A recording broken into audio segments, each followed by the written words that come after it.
Smart et réglo, aujourd'hui le préjudice d'anxiété, préjudice moral qui a été reconnu dernièrement par la justice à la faveur de centaines de salariés qui ont été exposés au cours de leur carrière à des produits dangereux. Sur notre plateau, Marie Albertini, bonjour. Bonjour. Vous êtes avocate en risque industriel et responsabilité associée au cabinet PDGB. C'est ça, j'ai tout bon. Alors, c'est vrai qu'initialement, le préjudice d'anxiété, on en a peut-être, et vous en avez peut-être entendu parler, ça ne concernait que les travailleurs qui étaient exposés à l'amiante. Absolument. Dans le cadre, bien sûr, de leur activité professionnelle, comment on peut définir vraiment précisément ce préjudice et comment et pourquoi, justement, le préjudice a été élargi à d'autres secteurs ? Alors, je crois que la première chose qu'il est important de rappeler, c'est que le préjudice d'anxiété n'est pas inscrit dans la loi. C'est des jurisprudences. Ce n'est que de la jurisprudence, ce sont les décisions des tribunaux et en dernier ressort de la Cour de cassation. Et donc le préjudice d'anxiété, il y a un acte fondateur, une décision de la Cour de cassation qui date du mois de mai 2010 et qui a donné cette définition du préjudice d'anxiété en disant que les salariés qui avaient été alors exposés dans des conditions très particulières qui sont celles des sites classés qui donnent droit à l'allocation anticipée de retraite des travailleurs de l'amiante. C'était déjà très conscrit. C'était très circonscrit et dans les années qui ont suivi, la Cour de cassation a encore assoupli sa définition pour ces travailleurs-là. Et aujourd'hui, pour ces personnes exposées sur des sites dits ACATA, l'indemnisation du préjudice d'anxiété est automatique.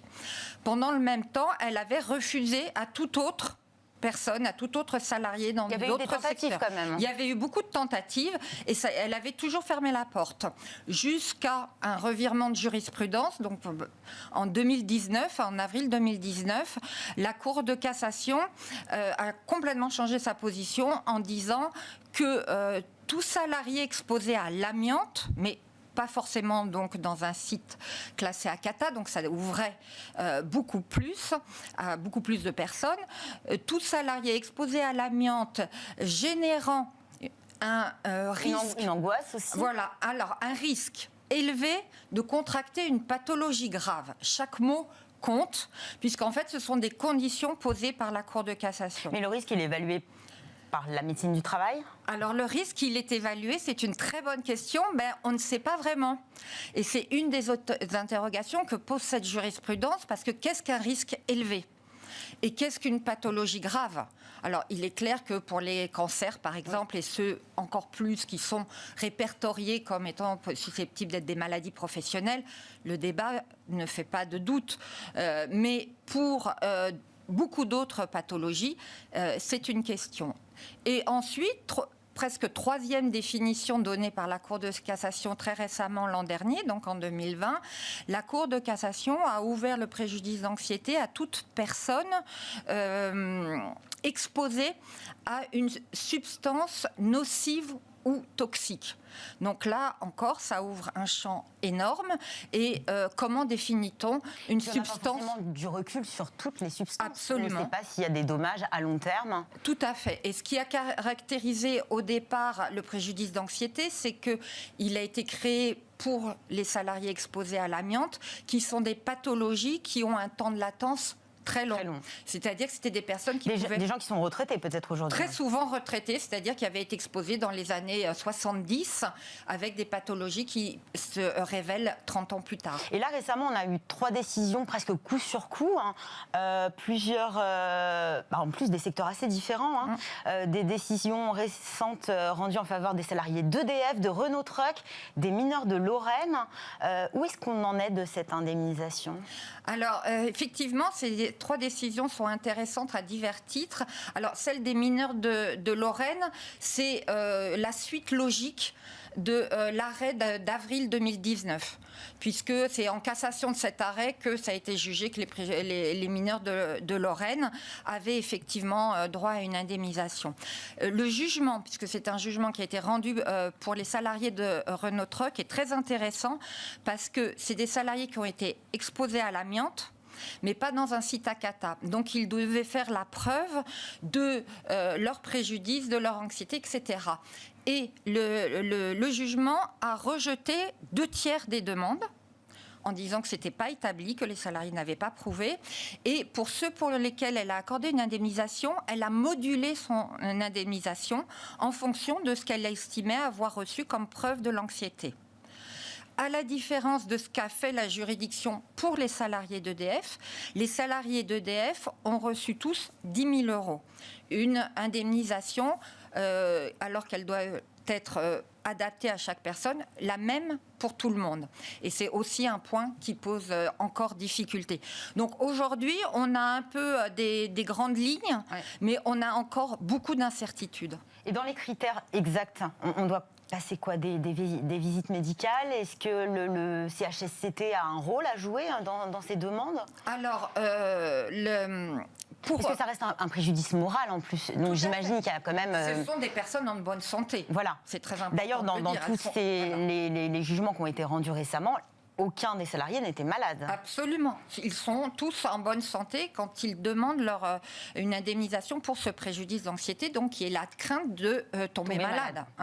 Mais les critères tant du risque que de la gravité de la pathologie, on n'a pas de référentiel pour l'évaluer. Et c'est pour ça que les décisions à venir vont être très intéressantes pour savoir comment les juridictions caractérisent ce que c'est qu'une pathologie grave pour des substances qui sont beaucoup moins connues que, par exemple, l'amiante, les poussières de bois, le benzène. Il y aura de plus en plus de procédures lancées par les salariés qui iront dans ce sens?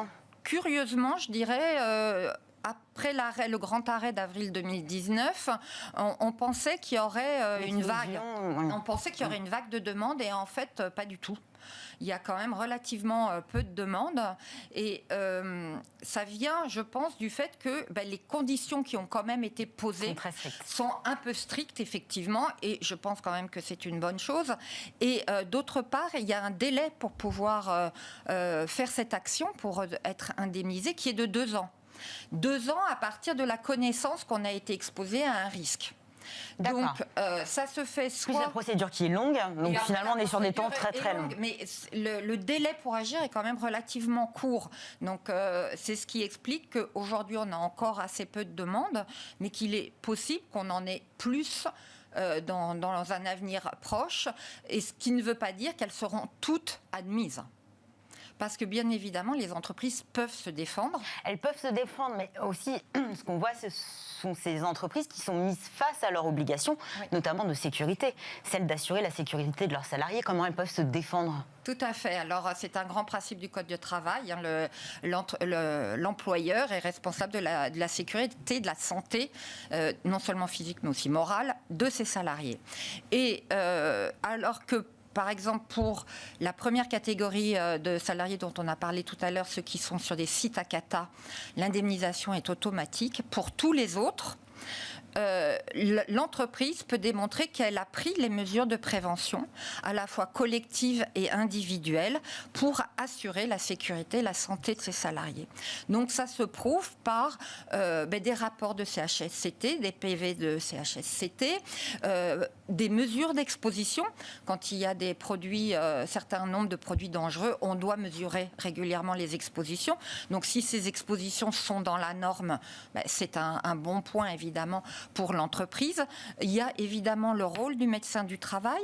Si, par exemple, dans ces rapports, le médecin du travail n'a jamais signalé un risque, on peut se demander comment l'employeur pouvait, lui, par ailleurs, en avoir aussi parfaitement conscience. Conscience et connaissance. Voilà. Donc, pour les entreprises, je dirais que le point positif de toute cette construction jurisprudentielle, c'est quand même la possibilité de pouvoir prouver que l'entreprise a été responsable, qu'en connaissance d'un risque, elle a pris les mesures nécessaires. Et nous verrons dans les prochaines années comment cela se dessine. Merci beaucoup, Marie. Je vous en prie, merci. Restez avec moi quelques instants. Marie Albertini, avocate en risque industriel et responsabilité, associée au cabinet PDI. RGB. Et si nous prenions maintenant une petite pause café, pourquoi pas à la chandelle? Aujourd'hui, Sybille Aoudjan nous parle de tous ces éco-gestes à adopter au bureau pour réduire sa consommation d'énergie. La pause café, c'est tout de suite.